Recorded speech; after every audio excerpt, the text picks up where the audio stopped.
할렐루야. 우리 서로 인사하실까요? 잘 오셨습니다. 제 이름으로 축복합니다. 솔로몬의 왕의 아들 르호보암이 왕이 된 초기에 우리가 잘 아는 대로 어떻게 정치할까 하고 왕이 되기 전에 친구됐던 귀족들의 아들들과 상의를 하고 그 다음에 원로 연세들이 많은 아버지 솔로몬 왕과 함께 정치했던 원로들을 모아서 상의를 했는데 이 국가 원로들의 조언은 솔로몬 아버지 왕이 너무 노동을 많이 시켰으니까 노동도 좀 감하고 세금도 좀 감하고 그렇게 부드럽게 정치하면 나라가 잘 될 것입니다. 이렇게 아버지 솔로몬 왕과 함께 일했던 원로 정치인들은 그렇게 조언했는데 자기 소꿉친구 귀족들 그 젊은 세대들은 와서 왕은 힘센 사람이니까 아버지보다 더 강한 사람이니까 더 노동 많이 시키고 세금도 더 많이 먹이고 그렇게 철권 통치를 하세요. 그러면 나라가 잘 될 것입니다. 르호보암이 뭘 택했죠? 내 손가락이 아버지 솔로몬보다 허리보다 더 굵다. 그러니까 너희는 각오해라. 그러니까 나라가 쫙 나눠져 가지고 10지파가 여로보암 북쪽 이스라엘이 돼버리고 남쪽 유다는 겨우 유다 지파와 베냐민 지파 두 지파만 유다 왕국을 세우게 됐어요. 나라가 둘로 나눠져 버리니까 얼마나 힘든 상황이에요.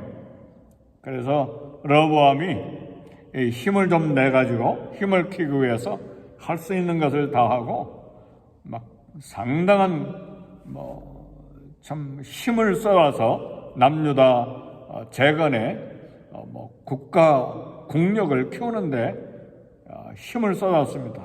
그래서 남쪽 유다 르호보암의 왕위가 커지고 튼튼해지고 세력이 커졌어요. 사랑하는 성도 여러분, 이 아침에 말씀의 주제는 뭐냐면 형통할 때 우리가 어떤 자세를 가져야 되느냐예요. 나라가 둘로 쪼개가지고 연약해졌지만 그러나 힘을 다 쏟아서 막 힘을 키우고 할 수 있는 일을 다 하고 상당한 국력을 다시 회복했을 때 왕위가 커지고 튼튼해지고 세력이 커졌는데 이렇게 형통한 날에 어떻게 해야 되느냐 그 말이에요. 사랑하는 성도 여러분, 더 기도하고 더 새벽기도 찾으시고 더 엎드리고 더 말씀 사모하고 더 사람 앞에 하나님 앞에 겸손할 수 있기를 제 이름으로 축복합니다. 그것이 살 길이에요. 그런데요, 사람이 강해지고 힘이 생기고 세력이 생길 때 참 사람이 교만해져요. 그리고 기도가 그렇게 기도하면서 살 필요 있나? 좀 편하게 살지. 내 목숨 생명도 좀 연장시키자. 사람이 하루에 몇 시간 이상씩 자야 얼굴 피부도 좋아지고 생명도 연장된다는데 좀 그렇게 늘어지고 자고 그러면 안 좋겠나 하고 늘어져 보세요. 그러면 교만해지기 시작하고 영적으로 게을러지고 하나님께 대한 헌신도 점점 떨어지고 결국은 곁길로 가게 됩니다. 그 결과가 뭐냐? 12장 2절에 역대하 12장 2절에 어떻게 나왔어요? 르호보암이 나라가 견고하고 세력이 강해짐에 그가 여호와의 율법을 버리니 그랬어요. 견고하고 세력이 강해지니까 형통해지니까 여호와의 율법을 버렸다는 말은 하나님께 멀어졌다는 말이고 교만해졌다는 말이고 불순종이 시작됐다는 말이에요. 사랑하는 성도 여러분, 이 얼마나 이게 무서운 일입니까? 차라리 가난해지고 차라리 연약해지고 차라리 고통을 당하는 순간이 축복이죠. 강해지고 세력이 견고해지고 이런 건 오히려 하나님을 버리고 불순종하게 된 결과를 보니까 불행이에요. 저주예요. 근데 르호보암이 그 길을 걸어간 거예요. 그래서요, 마음이 평안하십니까? 형통하다고 생각하십니까? 하나님의 은혜가 흐르고 있다고 생각하십니까?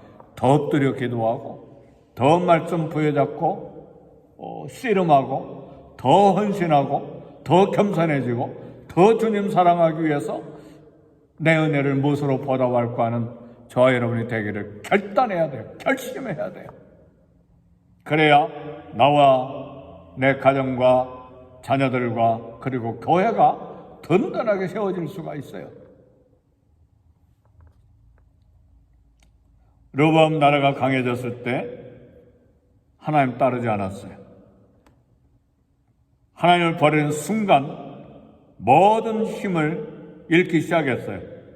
하나님께 순종하는 동안에는 강했지만 하나님께 등을 돌리는 순간부터 모든 힘을 잃어버렸어요. 이것이 본문에 우리에게 주신 교훈입니다.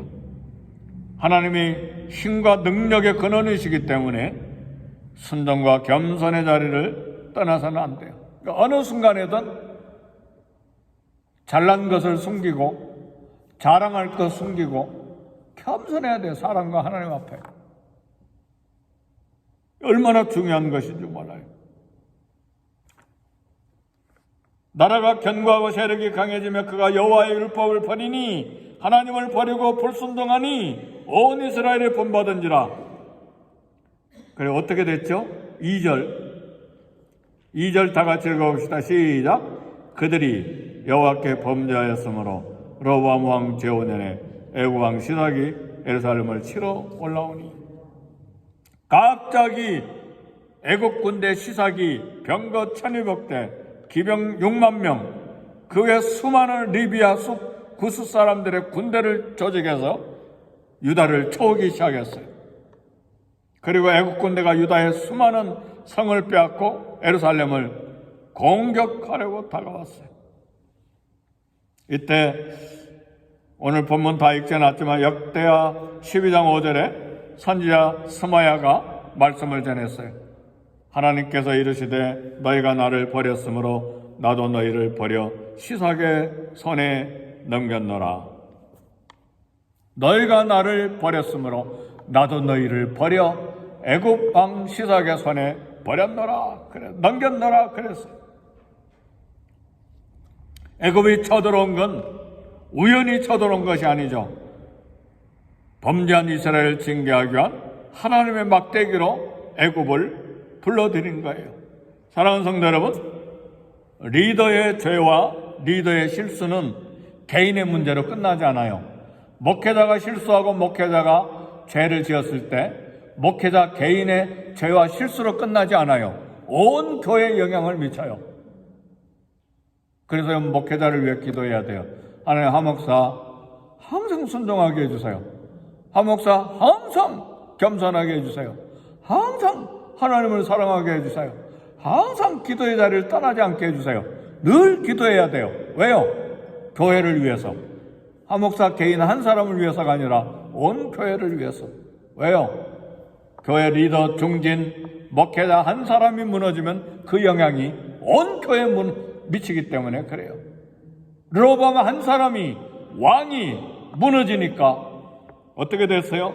온 이스라엘이 본받아서 온 이스라엘을 치러 애국 군대를 하나님께서 불러들이신 거예요. 옛날이나 지금이나 마찬가지예요. 하나님의 역사는, 하나님의 다루시는 방법은 비슷비슷해요. 오늘 신약에는 아닌가? 똑같아요. 그래서요, 역대하 12장 6절에 보니까 어떻게 됐나? 막 애굽왕 시삭이 쳐들어와서 수많은 땅을 빼앗고 예루살렘까지 이제 점령하러 들어오는데요. 12장 6절에 보니까 선자의 말을 들은 왕과 지도자들이 곧바로 회개했습니다. 이에 이스라엘 방백들과 왕이 스스로 겸비하여 이르되 여호와는 의로우시다 하며 그랬어요. 겸비하고 회개했다는 말이에요. 어떤 변명도 하지 않고 자신들을 낮추고 하나님의 말씀을 받아들였어요. 이것이 축복입니다. 하나님은 그들의 회개를 받으시고 용서하셨어요. 역대하 7장 14절 유명한 성경 구절이 있잖아요. 솔로몬이 하나님 앞에 기도할 때 하나님이 응답하신 말씀이 있어요. 내 이름으로 일컫는 내 백성이 그들의 악한 길에서 떠나 스스로 낮추고 기도하여 내 얼굴을 구하면 내가 하늘에서 듣고 그들의 땅을 고칠지라 그랬어요. 그러니까 이렇게 하나님께서 징계로 채찍질로 다가오실 때 변명하면 안 돼요. 저 사람 때문에, 형편이 이래서, 내가 그 사실을 몰라서, 내가 그 정보를 못 들어서, 내 연약함 때문에 변명할 거 하나도 없어요. 곧바로 회개하는 거예요. 아멘, 할렐루야. 적시로 회개하는 거예요. 그러니까 르호보암과 온 백성이 적시로 회개할 때에 하나님께서 용서해 주셨어요. 왜요? 이미 용서하시기로 작정하셨기 때문에. 그들의 악한 길에서 떠나 스스로 낮추고 기도하여 내 얼굴을 구하면 내가 하늘에서 듣고 그 죄를 사하고 그 땅을 고쳐주겠다. 이 약속의 말씀 따라 하나님께서 용서해 주셨어요. 그런데요, 우리가 한 가지 알아야 될 것이 있어요. 하나님은 죄를 용서해 주셨지만 큰 고통을 당하게 하셨어요.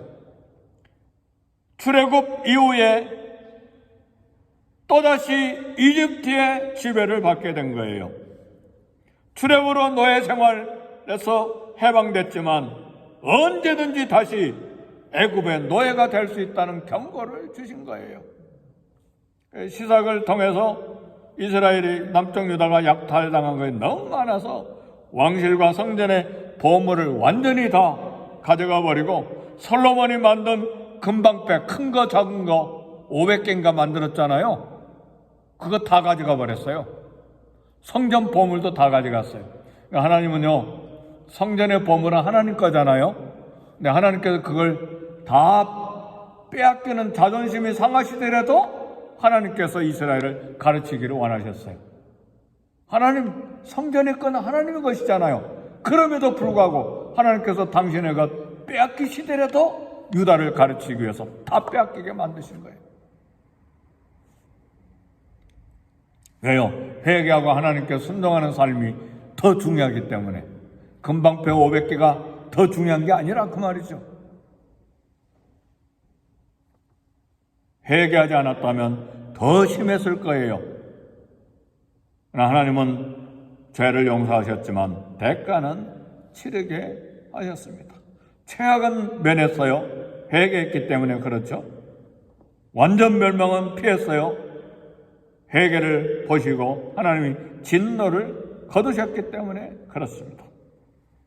그러나 중요한 교훈을 이스라엘 백성들은 배우게 된 것이죠. 불순종하면 하나님이 보고 계시다가 그 문제를 다루신다는 사실이죠. 그러나 회개하면 하나님께 진노 중에라도 긍휼을 베푸신다는 사실이에요. 말씀을 마칩니다. 현실이 어려워도 어려울 때 하나님을 바라보고 하나님께 순종하면 모든 전쟁도 고난도 그리고 실패도 이겨낼 수가 있어요. 그래, 힘과 강해지는 건 우리 자신의 능력과 재능에 있는 것이 아니라 하나님께 있기 때문에 형통의 때에 겸손하고 잘 될 때에 더 순종하고 하나님께 더 헌신하고 봉사함으로 나와 내 가정과 자녀들과 이 교회를 지켜나가는 저와 여러분이 될 수 있기를 제 이름으로 축복합니다. 우리 말씀 생각하시고 다 같이 기도하겠습니다. 하나님이여, 형통한 때에 잘 될 때에 더 겸손하고 더 말씀에 매여 붙잡고 더 하나님 앞에 기도하고 더 하나님 앞에 큰 사랑을, 은혜를 보답하는 삶을 평생에 살아가는 믿음의 사람이 되게 해주세요. 우리 다 같이 기도하겠습니다.